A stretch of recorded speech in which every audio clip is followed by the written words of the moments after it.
Assalamualaikum warahmatullahi wabarakatuh. Halo semuanya, selamat datang di video presentasi kami dari Universitas Mercu Buana, program studi akuntansi. Di sini kami membuat video presentasi untuk penilaian tugas besar 2 mata kuliah akuntansi manajemen.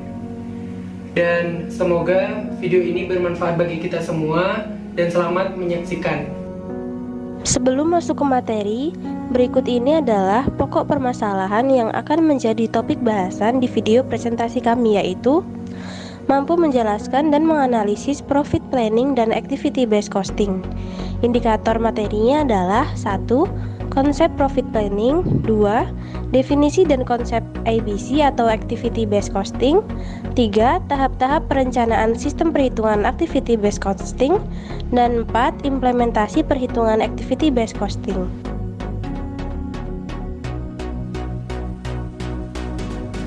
Sebelumnya, perkenalkan, nama saya Nugroho Adi. Saya berusia 21 tahun dan selain menjadi mahasiswa part-time di Universitas Mercu Buana, saya juga sebagai helper di salah satu kantor akuntan publik.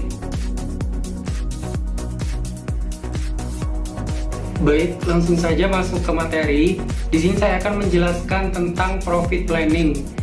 Profit planning adalah rencana yang telah diperhitungkan sebagai penentuan tujuan, strategi, perencanaan, dan penentuan kebijakan suatu perusahaan secara umum dan spesifik di setiap departemen untuk pencapaian profit.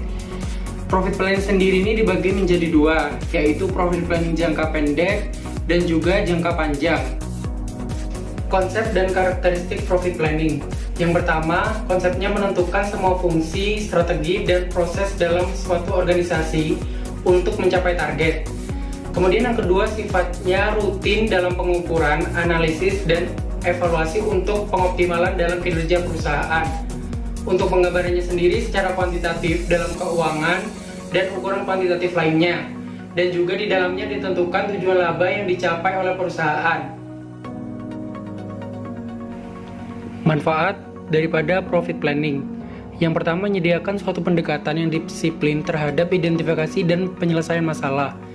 Hal inilah yang memungkinkan adanya peluang untuk menilai kembali setiap segi operasi dan memeriksa kembali kebijakan dan program. Yang kedua, perencanaan laba menyediakan suatu cara untuk memperoleh ide dan kerjasama dari semua tingkatan manajemen. Yang ketiga, meningkatkan koordinasi. Dan hal inilah yang dilakukan untuk menyelaraskan usaha-usaha dalam mencapai cita-cita perusahaan. Kemudian terakhir, mengarahkan penggunaan modal dan daya upaya pada kegiatan yang paling menguntungkan. Dari manfaat-manfaat tersebut, profit planning tentunya memiliki kekurangan dan juga keterbatasan. Keterbatasan itu ialah yang pertama, ramalan atau perencanaan bukanlah ilmu pasti. Jadi dalam setiap perencanaan terdapat sejumlah pertimbangan. Apabila ada penyimpangan dan estimasi, maka harus dilakukan perbaikan dan modifikasi. Yang kedua, profit planning memerlukan kerjasama dan peran serta dari seluruh anggota manajemen. Dasar keberhasilan perencanaan ialah ketaatan dan juga passion pelaksana terhadap rencana laba. Yang ketiga, profit planning tidak menghapus ataupun mengambil alih peranan bagian administrasi.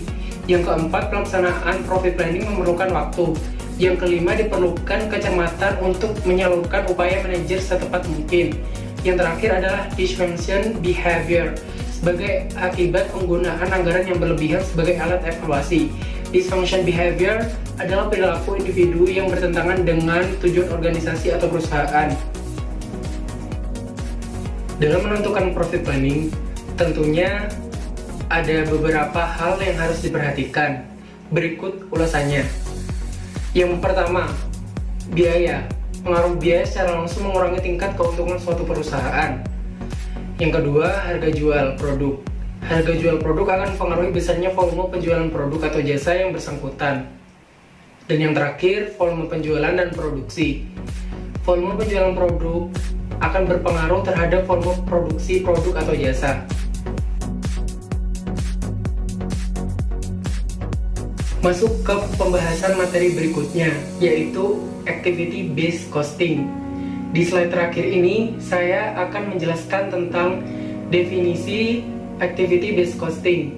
Definisinya adalah Metode penetapan biaya dengan mengidentifikasi aktivitas dalam suatu organisasi dan menetapkan biaya setiap aktivitas untuk semua produk dan layanan sesuai dengan konsumsi aktual masing-masing. Model ini memberikan lebih banyak biaya tidak langsung ke dalam biaya langsung dibandingkan dengan biaya konvensional. Dari definisi tersebut dapat diskemakan sebagai berikut, dan dari skema ini dapat kita simpulkan bahwa activity based costing akan membebankan biaya per unit berdasarkan aktivitas-aktivitas yang ada di perusahaan. Dan dalam aktivitas-aktivitas tersebut dipertanyakan dan ditelusuri berapakah sumber daya yang terlibat.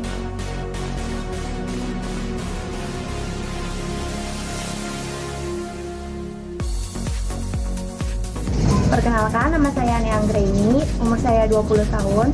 Saya berkuliah di Universitas Mercubuana dan saya sambil bekerja di salah satu perusahaan yang ada di Cibitung.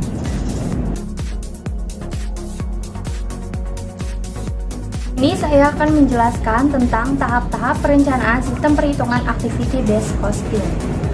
Ada 3 tahap dalam perencanaan sistem ABCD. Yang pertama, identifikasi biaya, sumber dana, dan aktivitas. Yang kedua, membebankan biaya sumber daya ke aktivitas. Dan yang ketiga, membebankan biaya aktivitas ke biaya objek. Selanjutnya adalah keyakinan yang melandasi sistem ABCD, yaitu penyebab biaya adalah aktivitas. Aktivitas yang menjadi penyebab timbulnya biaya akan menempatkan personal perusahaan pada posisi yang dapat mempengaruhi biaya. ABCD System berangkat dari keyakinan berdasar bahwa sumber daya menyediakan kemampuan untuk melaksanakan aktivitas, bukan sekadar menyebabkan timbulnya biaya harus dialokasikan. Penyebab biaya tersebut dapat dikelola melalui pengelolaan terhadap aktivitas yang menjadi penyebab terjadinya biaya. Sementara itu, personel perusahaan dapat mempengaruhi biaya. Pengelolaan terhadap aktivitas memerlukan berbagai informasi tentang aktivitas. Tahap pembebanan BOP pada ABC System. Yang pertama, biaya operate pabrik dibebankan pada aktivitas-aktivitas yang sesuai. Yang kedua, biaya-biaya aktivitas tersebut dikelompokkan dalam beberapa cost pool yang homogen. Yang ketiga, menentukan tarif untuk masing-masing kelompok. Tarif dihitung dengan cara membagi jumlah semua biaya di dalam cost pool dengan suatu ukuran aktivitas yang dilakukan. Tarif pool ini juga berarti biaya per unit pemacu biaya atau cost driver. Berikut ini skema dari cost driver dan pembebanan biaya. Tahap kedua, biaya-biaya aktivitas dibebankan ke produk berdasarkan konsumsi atau permintaan aktivitas oleh masing-masing produk. Jadi pada tahap ini, biaya-biaya tiap pool aktivitas ditelusur ke produk dengan menggunakan tarif pool dan ukuran besarnya sumber daya yang dikonsumsi oleh tiap produk. Dari tahapan-tahapan tersebut dapat diilustrasikan sebagai berikut. Pada tahap pertama, aktivitas diidentifikasikan, biaya-biaya dibebankan kepada aktivitas-aktivitas yang berkaitan digabungkan menjadi satu kelompok. Kelompok biaya sejenis dibentuk dan tarif kelompok dihitung. Pada tahap kedua, setiap permintaan produk untuk sumber daya kelompok diukur dan biaya-biaya dibebankan kepada produk dengan menggunakan permintaan ini dan tarif kelompok yang mewakili driver.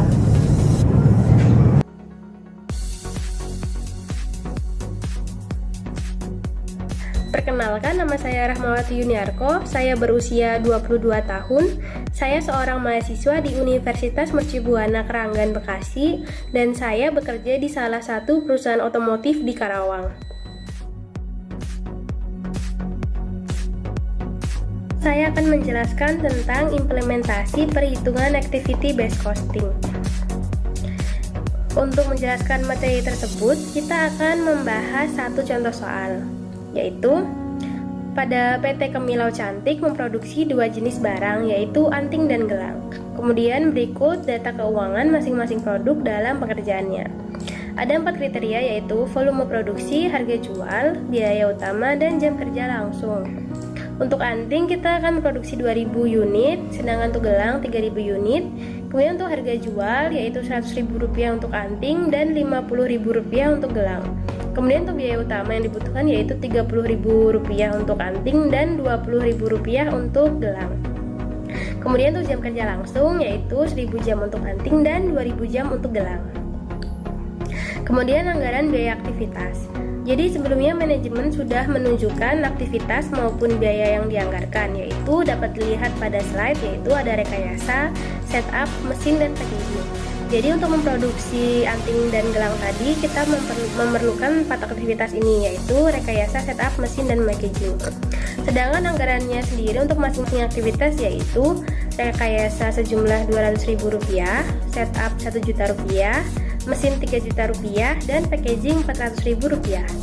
Sedangkan untuk aktivitasnya sendiri, untuk rekayasa dihitungnya per jam, untuk setup per jam, untuk mesin per jam, dan untuk packaging per jumlah. Langkah pertama yaitu menghitung tarif aktivitas. Jadi dalam perhitungan metode activity based costing ini, cara menghitung tarif aktivitasnya yaitu jumlah anggaran dibagi jumlah aktivitas. Dapat kita lihat contohnya aktivitas rekayasa. Jumlah anggarannya kan 200.000 dibagi dengan jumlah aktivitas yaitu 50.000 menghasilkan tarif aktivitas sejumlah Rp4. Kemudian setup dengan jumlah anggaran Rp1.000.000 dibagi dengan jumlah aktivitas Rp200.000 menghasilkan tarif aktivitas sebesar Rp5. Kemudian hitung mesin dan packaging dengan cara yang sama. Setelah itu kita akan menghitung detail produk anting dan juga gelang, yaitu menghitung total biaya overheadnya dan menghitung biaya overhead per unitnya. Untuk cara menghitung total biaya overhead yaitu dengan cara tarif aktivitas dikali jumlah pengerjaan produk barang. Kemudian untuk biaya overhead per unitnya dihitung dengan cara total biaya overhead dibagi dengan jumlah pengerjaan. Nah, dari keempat aktivitas ini dihitung caranya yaitu untuk rekayasa. Tadi kan sudah kita hitung tarif aktivitasnya yaitu Rp4. Dikalikan dengan jumlah pengerjaan sebesar Rp30.000 maka menghasilkan total biaya overheadnya sejumlah Rp120.000. Kemudian biaya overhead per unitnya Rp4. Selanjutnya untuk setup, tarif aktivitasnya Rp5 dikali dengan jumlah pengerjaan sebesar Rp100.000 menghasilkan Rp500.000. Kemudian total biaya overhead yang sudah dihitung ini dijumlahkan untuk ke semua aktivitasnya. Dan dapat kita simpulkan untuk produk anting jumlah total overhead yang kita butuhkan yaitu Rp2.620.000 dan biaya overhead per unit sebesar Rp17. Kemudian hitung dengan cara yang sama untuk produk gelang. Kita menghitung total biaya overhead dengan cara yang sama yaitu untuk rekayasa, tarif aktivitas Rp4 dikali jumlah pengerjaan Rp20.000 menghasilkan total biaya overhead sebesar Rp80.000 dan biaya overhead per unit Rp4. Hitung keempat aktivitas ini kemudian dijumlahkan sama seperti sebelumnya. Kemudian dapat kita simpulkan untuk produk gelang ini membutuhkan total biaya overhead sebesar Rp2.580.000 dan biaya overhead per unit sebesar Rp17. Kemudian untuk menghitung harga per unit, perhitungan harga per unit ini dapat digunakan dengan cara menghitung biaya utama, biaya overhead, dan setelah menghitung kedua itu kita dapat menghasilkan harga per unit. Cara menghitungnya yaitu biaya utama dikali volume produksi. Kemudian untuk biaya overhead yaitu total biaya overhead dikali volume produksi. Kemudian untuk harga per unit dihitung dengan cara jumlah biaya utama tadi ditambah biaya overhead kemudian dibagi dengan unit produksi. Kemudian dapat kita lihat pada tabel untuk biaya utama yang dibutuhkan yang anting 60 juta. 60 juta ini dapat dari jumlah unit untuk antingnya kan Rp2.000. Kemudian kita kalikan dengan biaya utama yaitu Rp30.000 menghasilkan Rp60 juta. Kemudian kita hitung dengan cara yang sama untuk gelang yaitu unit produksi 3.000 unit dikali dengan biaya utama sebesar Rp20.000. Kemudian kita hitung biaya overheadnya yaitu Rp17 dikali dengan unitnya yaitu menghasilkan Rp34.000. Untuk gelang sama yaitu Rp17 dikali dengan unitnya yaitu Rp3.000 menghasilkan Rp51.000. Kemudian biaya utama dan biaya overhead ini dijumlahkan. Hasilnya yaitu untuk anting Rp60 juta Rp34.000 dan untuk gelang Rp60 juta Rp51.000. Kemudian dibagi dengan unit produksi dan menghasilkan untuk anting harga per unitnya Rp30.017 dan untuk gelang Rp20.017. Sekian materi dari saya, terima kasih sudah mendengarkan.